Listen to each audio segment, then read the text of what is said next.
Assalamualaikum warahmatullahi wabarakatuh.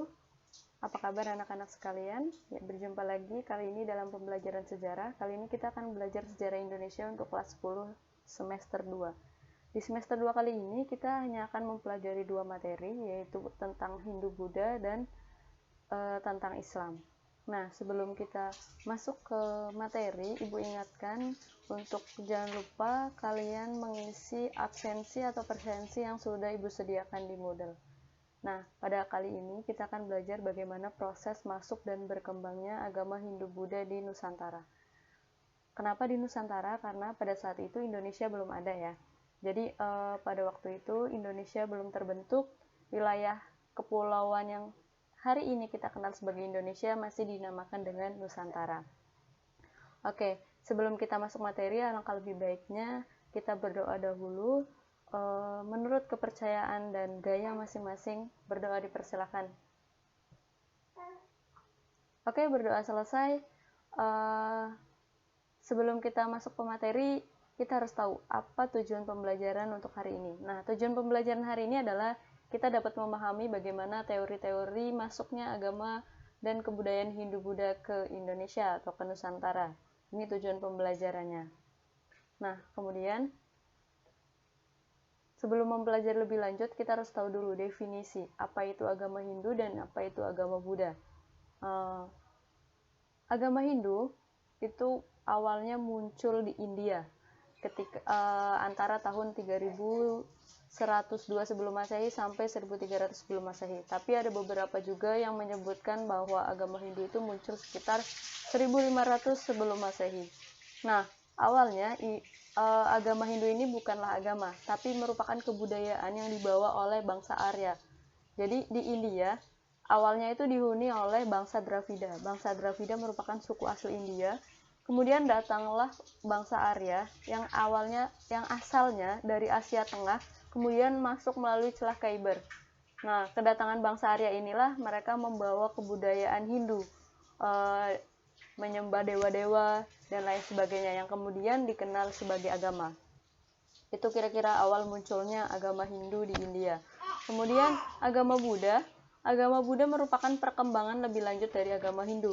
Jadi awalnya Buddha itu bukan agama, tapi merupakan ajaran dari seseorang yang memperoleh pencerahan, namanya Siddhartha Gautama. Nah, Siddhartha Gautama inilah yang nantinya dikenal sebagai Sang Buddha, gitu ya.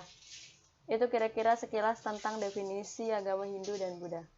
Kemudian ini adalah sebuah peta di mana pusat peradaban India kuno. Bisa diperhatikan ya, awalnya peradaban India kuno itu berasal dari dua kota yang sangat terkenal, yaitu Harappa dan Mohenjo-daro. Nah, di lembah sungai Indus inilah nanti berkembang peradaban lebih lanjut. Nah, ini merupakan peninggalan arkeologisnya. Nanti akan kita bahas di sejarah peminatan lebih lanjut ya, tentang peradaban India. Nah, ini sebagai pengenalan saja. Nah, kalau yang tadi penasaran bagaimana ras Arya dan Dravida, di sini Ibu sediakan bagaimana gambar ras Arya itu biasanya lebih tinggi, orangnya lebih mancung hidungnya, sedangkan Dravida atau bangsa asli India itu biasanya lebih pendek, gelap, dan berhidung bulat. Nah, itulah kira-kira bangsa Dravida.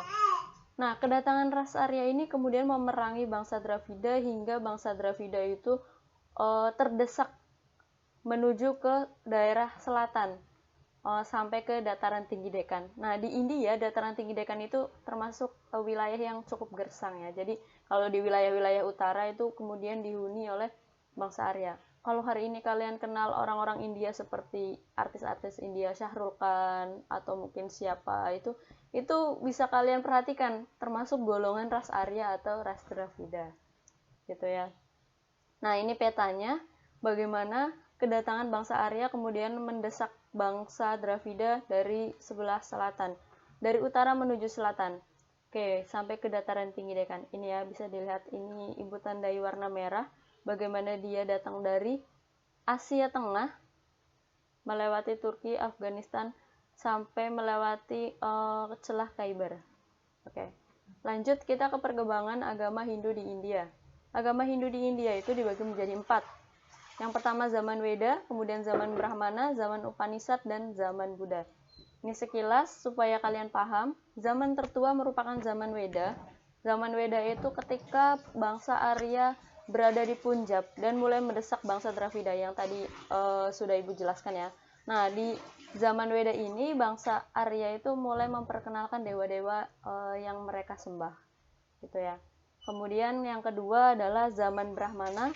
Zaman Brahmana itu ketika para Brahmana itu kasta tertinggi dalam agama Hindu. Jadi di Hindu itu ada beberapa kasta, golongan sosial masyarakatnya. Ada yang tertinggi itu ada Brahmana, kemudian ada Ksatria, kemudian ada Waisya dan Sudra, kemudian ada orang-orang yang tidak dikenal dalam sistem kasta atau gelandangan, itu namanya Pariya, kasta Pariya. Tapi mereka tidak dimasukkan dalam kasta ya.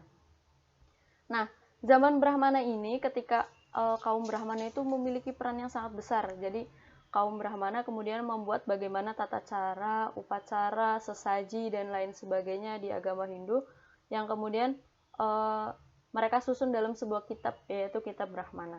Itu kira-kira zaman Brahmana. Kemudian lanjut ke zaman Upanishad. Zaman Upanishad adalah ketika orang-orang Hindu tidak lagi hanya memperhatikan upacara dan sesaji, tapi juga mementingkan bagaimana pengetahuan batin yang tinggi. Mereka kemudian menafsirkan Weda berdasarkan ilmu filsafat. Dan yang terakhir adalah zaman Buddha, ketika Siddhartha Gautama menafsirkan Weda itu berdasarkan logika. Kemudian dia menggunakan yoga dan semedi sebagai jalan untuk mendekatkan diri pada Tuhan mereka. Gitu ya. Oke, lanjut. Nah, ini perkembangan agama Buddha di India. Jadi, yang tadi sudah Ibu ceritakan, Siddhartha Gautama itu kemudian menafsirkan Weda dan kemudian mendapatkan pencerahan. Nah, kemudian apa yang ia dapatkan diajarkan ke muridnya. Jadi awalnya agama Buddha itu bukanlah agama, tapi melainkan ajaran. Nah, setelah Buddha meninggal, baru pengikutnya menyebarkannya dan menjadikannya sebagai agama dengan kitab sucinya Tripitaka. Nah, agama Buddha mulai menyebar dengan sangat pesat itu pada masa pemerintahan Raja Asoka. Namun pada tahun 78 Masehi, terjadi perpecahan antara penganut Buddha sehingga melahirkan aliran Mahayana dan Hinayana. Nah, Mahayana merupakan kepercayaan yang lebih kompleks karena masih percaya dengan dewa-dewa Hindu dan ajaran Taoisme, sedangkan Hinayana merupakan ajaran Buddha yang murni, jadi tidak lagi percaya dengan dewa-dewa. Nah, ini kira-kira peta persebarannya. Jadi kalau misal Mahayana itu biasanya ada di Cina, Jepang, Korea, dan ya, Cina, Jepang, Korea, Vietnam, dan Kamboja. Sedangkan kalau misal Hinayana itu ada di Burma, Thailand, dan Sri Lanka, dan Indonesia. Nanti Indonesia juga ada aliran namanya Theravada. Nah, ini juga ya petanya, bisa diperhatikan.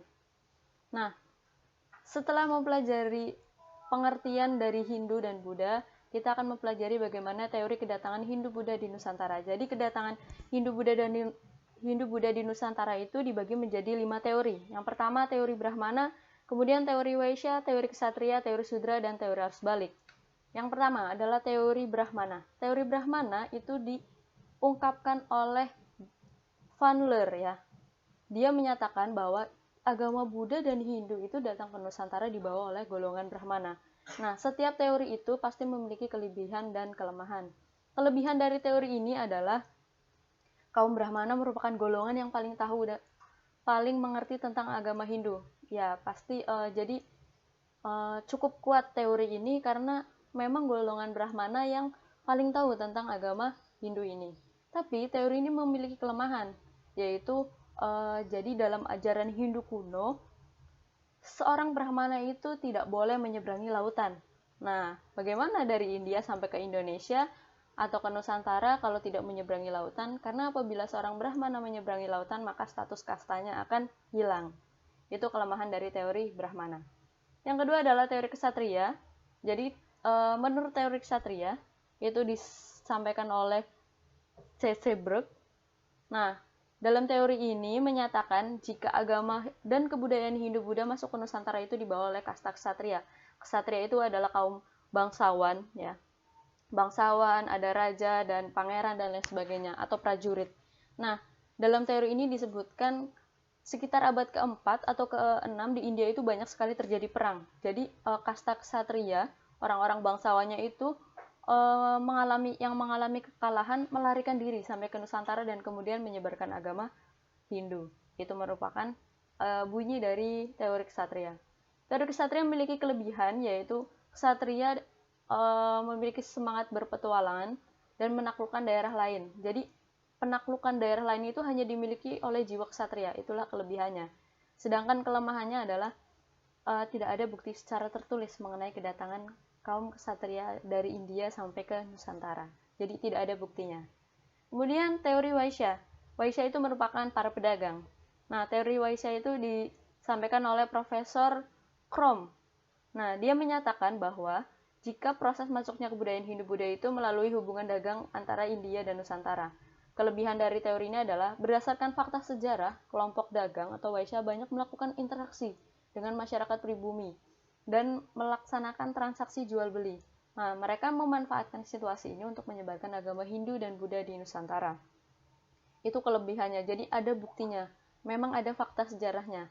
Gitu ya. Kalau kelemahannya adalah, para pedagang yang datang untuk tidak menguasai huruf Pallava dan bahasa Sanskerta. Jadi, kitab suci mereka menggunakan huruf Pallava dan Sanskerta yang hanya diketahui oleh kaum Brahmana. Jadi dalam agama Hindu kuno, yang bisa membaca kitab sucinya hanya kaum Brahmana. Kaum Ksatria, Vaishya itu tidak ada yang dapat membaca kitab suci mereka. Inilah salah satu kelemahan dari teori Vaishya. Kemudian teori Sudra, pendapat ini disampaikan oleh Van Faber yang menyatakan bahwa penyebaran agama dan kebudayaan Hindu-Buddha di Nusantara dilakukan oleh kaum Sudra. Sudra itu budak ya. Nah, kelebihan dari teori ini adalah semua orang yang masuk dalam kasta Sudra pasti ingin memperbaiki kehidupannya. Salah satunya dengan pergi atau berpindah ke wilayah lain. Nah, kelemahannya adalah seperti yang tadi disebutkan, kaum Sudra tidak menguasai huruf Pallava dan bahasa Sanskerta. Jadi sangat tidak mungkin ya. Apalagi kaum Sudra adalah kaum yang tidak berpendidikan. Oke, yang terakhir adalah teori arus balik. Teori arus balik ini disampaikan oleh F.D.K. Bos. Ada juga beberapa buku yang menyampaikan kalau teori ini disampaikan oleh Kude. Ya. Nah, dalam teori arus balik ini menyatakan bahwa orang Nusantara yang sengaja datang ke India untuk berziarah dan belajar agama Hindu, kemudian setelah kembali ke Nusantara, dia menyebarkannya. Jadi arus balik adalah orang Indonesia datang ke India, mereka belajar agama Hindu-Buddha, kemudian balik lagi ke Indonesia dan menyebarkannya. Itu teori arus balik. Nah, kelebihan dari teori arus balik ini adalah bukti dari Prasasti Nalanda. Prasasti Nalanda itu menceritakan bagaimana pembangunan wihara untuk pelajar dan kerajaan Sriwijaya di India pada saat menuntut ilmu. Jadi di sini jelas kalau kerajaan orang-orang dari Indonesia, khususnya dari kerajaan Sriwijaya itu datang ke India dan menuntut ilmu. Nah, sedangkan kelemahannya adalah orang Indonesia atau Nusantara pada saat itu orangnya pasif. Sehingga kemungkinan untuk belajar agama Hindu-Buddha ke India itu kurang benar. Nah, itu kira-kira kelemahan dari teori arus balik. Oke, sekian dan terima kasih. Berikut materi yang disajikan. Semoga dapat tercerna dengan baik. Kalau misal masih ada yang belum jelas, silakan ditanyakan di forum tanya jawab atau di WA group. Dan silakan mengerjakan kuis yang sudah disediakan. Kurang lebihnya mohon maaf. Wassalamualaikum warahmatullahi wabarakatuh.